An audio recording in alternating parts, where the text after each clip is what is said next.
Benapole border কী বারে বন্ধ থাকে? অনেকে কিন্তু এই প্রশ্নটা করছেন যে ভাই সপ্তাহে কোনো দিন কি বর্ডার বন্ধ থাকে? না, সপ্তাহে কিন্তু কোনো দিনই কিন্তু বর্ডার বন্ধ থাকে না। সপ্তাহে ৭ দিন, ৭ দিনই কিন্তু বর্ডার খোলা থাকে। সকাল 6:30 থেকে সন্ধ্যা 6:30 পর্যন্ত বেনাপোল বর্ডার ওপেন থাকে। অনেকে প্রশ্ন করছেন যে ভাই বর্ডার কি শুক্রবারে কি ফুল টাইমই খোলা থাকে না শুক্রবারে হাফ টাইম? না, শুক্রবারেও কিন্তু সকাল 6:30 থেকে সন্ধ্যা 6:30 পর্যন্ত বেনাপোল বর্ডার ওপেন থাকে। বেনাপোল বর্ডার কিন্তু এখন একেবারে স্বাভাবিক আছে। আর একটা কথা বলে দিই, সেটা হলো প্রতিদিনকার রেট। আজকের বেনাপোল বর্ডারে বাংলাদেশি টাকার রেট আছে ৭৯ টাকা ১০ পয়সা। এই ৭৯ টাকা প্লাস ১০, ২০ কিংবা ৭৯ এর ভিতরে কিন্তু রেটটা আছে। রেটটা কিন্তু আগের তুলনায় কিন্তু অনেকটাই বাড়ছে। ২ দিন আগে কিন্তু রেট ৭৮ টাকা ছিল, ৭৮ টাকা ৩০ পয়সা ৫০ পয়সা, এটা কিন্তু আপনাদের বলে দিয়েছি, আপনারা হয়তো জানেন।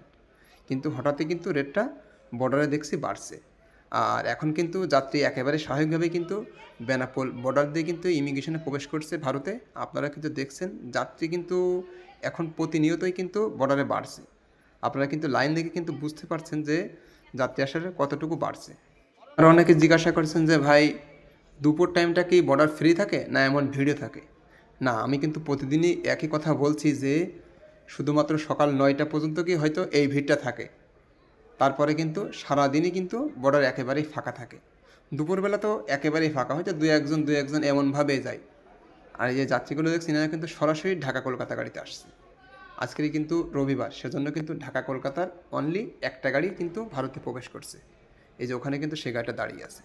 আর এই যে এটা কিন্তু আমি প্রতিদিনই কিন্তু বর্ডার খোলার আগেই কিন্তু এই ভিডিওটা ধারণ করি যে আসলে কতটুকু যাত্রী এখানে দাঁড়িয়ে আছে, কত সময় দাঁড়িয়ে আছে, এটা আপনাদের দেখাই। এটা কিন্তু আমি 6টার দিকে এই ভিডিওটা করছিলাম। এই যে দেখছেন সকল যাত্রী কিন্তু ইমিগ্রেশন লাইন ধরে দাঁড়িয়ে আছে। এই যে যাত্রীরা কিন্তু আগে থেকেই কিন্তু ইমিগ্রেশন লাইনে এসে দাঁড়িয়ে যায় আগে ঢোকার জন্য। এই যে সকল যাত্রী কিন্তু ইমিগ্রেশন লাইনে দাঁড়িয়ে আছে।